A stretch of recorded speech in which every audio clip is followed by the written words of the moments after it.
नमस्ते विद्यार्थियों, आपकी हिंदी विषय अध्यापिका मैं किरण प्रिया आप सबका हार्दिक स्वागत करती हूँ। आज हम पढ़ रहे हैं आपकी पाठ्य पुस्तक हिंदी व्याकरण का अध्याय अनुस्वार और अनुनासिक, जिसमें हम पढ़ेंगे अनुस्वार और अनुनासिक में क्या अंतर है। पहले भाग में हम अनुस्वार का अर्थ, उसकी परिभाषा और उसके प्रयोग के बारे में जान चुके हैं। उसके बाद हमने अनुनासिक को जाना और आज हम जानेंगे अनुस्वार और अनुनासिक में क्या अंतर है। उच्चारण के अर्थ पे अनुस्वार और अनुनासिक को हम इस प्रकार से उच्चारित कर सकते हैं, जैसे अधिकांश, संपूर्ण, रंगीन, तंबू, ठंडी, बंध, बंधन, पतंग, संबंध, नंगा, अंदाजा, संभ्रांत, असंख्य, संस्था, अत्यंत, क्रांति, संश्लेषण। तो यहाँ पर जो भी व्यंजन आपको दिखाई दे रहे हैं उनके ऊपर जो बिंदी के तौर पे है वो अनुस्वार है, और अनुस्वार का उच्चारण हम न या म के रूप में कर रहे हैं। अब हम इसके आगे के शब्दों का उच्चारण करते हैं।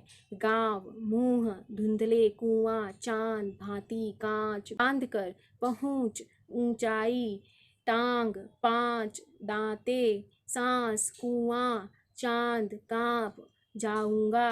तो इस तरह से इन शब्दों का उच्चारण हम नाक और मुंह दोनों से करते हैं, यानी कि जो प्राणवायु बाहर निकलती है वो दोनों स्थानों से, दोनों जगह से होकर निकलती है। तो इसका साउंड उच्चारण करते समय हम स्वर के साथ ही प्रयोग करेंगे। तो ये चंद्र बिंदु के रूप में होंगे। तो हम मुख्यतः क्या याद रखेंगे कि अनुस्वार का चिन्ह शिरोरेखा के ऊपर एक बिंदु के रूप में होगा। अनुस्वार जो होते हैं वो स्वर के बाद में आते हैं, यह शब्द के मध्य और अंत में भी आते हैं, प्रारंभ में कभी भी इसका प्रयोग नहीं होगा। इसमें स्वर का उच्चारण जोर से किया जाता है। उच्चारण के समय हवा सिर्फ और सिर्फ नाक से ही निकलेगी। अनुस्वार अनुनासिक व्यंजन का एक रूप है, स्वर नहीं है। पंचम वर्ण जैसे ञ, न, न और म, इन पंचम अक्षरों के स्थान पर अनुस्वार अर्थात शिरोरेखा के ऊपर बिंदु के रूप में इसका प्रयोग हो सकता है। अब वहीं चंद्र बिंदु, जिसका चिन्ह चांद और बिंदु शिरोरेखा के ऊपर चंद्र बिंदु के रूप में होता है, इसका उच्चारण करते समय हवा नाक और मुख दोनों से निकलती है। इसका प्रयोग स्वरों के साथ होता है। इसे स्वर का गुण कह सकते हैं, लेकिन ये स्वतंत्र ध्वनि नहीं है।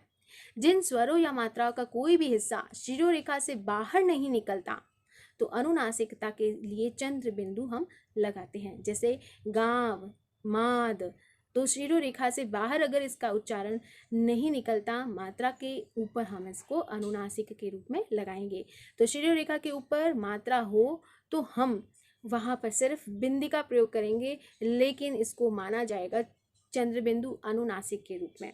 जैसे मैं, चीटी, तो मैं में ऑलरेडी मात्रा है, शिरोरेखा के ऊपर मात्रा है, स्पेस नहीं है, जगह नहीं है, इसलिए हमने सिर्फ बिंदी लगाई है पास में, लेकिन वो अनुनासिक के रूप में ही मानी जाएगी।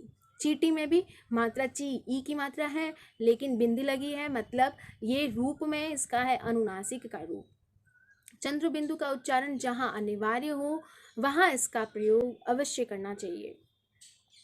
और इसके अंतर में हम इस प्रकार से भी बांट सकते हैं कि अनुस्वार का प्रयोग बिंदु के रूप में होता है, वहीं अनुनासिक का प्रयोग चंद्र बिंदु के रूप में होता है। अनुस्वार का उच्चारण में वायु नासिका से निकलती है और इसका उच्चारण में वायु नासिका और मुख दोनों से निकलती है। यह जिस वर्ण के ऊपर लिखा जाता है उसके तुरंत बाद इसको बोला जाता है, और इसका बोलने का समय कब होता है कि जिस वर्ण के साथ उसको लगाया जाएगा उसी के साथ इसको बोला जाएगा। इसका प्रयोग हमेशा बिंदु के रूप में होगा और इसका प्रयोग हमेशा मात्रा के अनुसार बदल जाएगा। अनुनासिक और अनुस्वार का कुछ और अंतर इस प्रकार है, जैसे अनुनासिक स्वर हैं तो वही अनुस्वार मूल रूप में व्यंजन है। इनके प्रयोग के कारण कुछ शब्दों के अर्थ में अंतर आ भी जाता है। जैसे हंस शब्द है, एक जल पक्षी जिसे हंस कहते हैं, वहीं अगर चंद्र बिंदु के रूप में से हंस लिखा जाए तो इसका अर्थ बदल जाएगा, यानी हंसने की क्रिया बन जाएगा। तो इसके एक बिंदु से ही इसके अर्थ में भी परिवर्तन आ सकता है। तो अनुस्वार अन्य स्वरों या व्यंजनों के समान ही एक स्वतंत्र ध्वनि है, लेकिन अनुनासिक की ध्वनि स्वतंत्र नहीं होती, वो नासिक के स्वर में मिल जाती है। रंग और रंग, इन दोनों में अंतर है। रंग संज्ञा है और रग रगना है, रगना एक क्रिया है।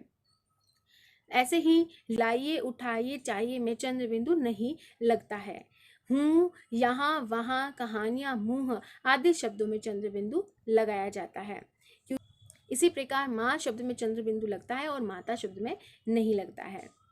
तो स्क्रीन पे यहाँ जो शब्द नज़र आ रहे हैं उनमें से सही मात्रा का प्रयोग करके शब्द सही रूप में लिखना है। जैसे इसमें अनुस्वार या अनुनासिक कहाँ लगेगा, किस शब्द या मात्रा के बाद लगेगा, ये आपको देखना है। उम्मीद है इस अध्याय को आप अच्छे से प्रैक्टिस के दौरान समझ गए हो। फिर मिलेंगे हम एक नए अध्याय में, तब तक खुश रहे, स्वस्थ रहे, मस्त रहे। धन्यवाद।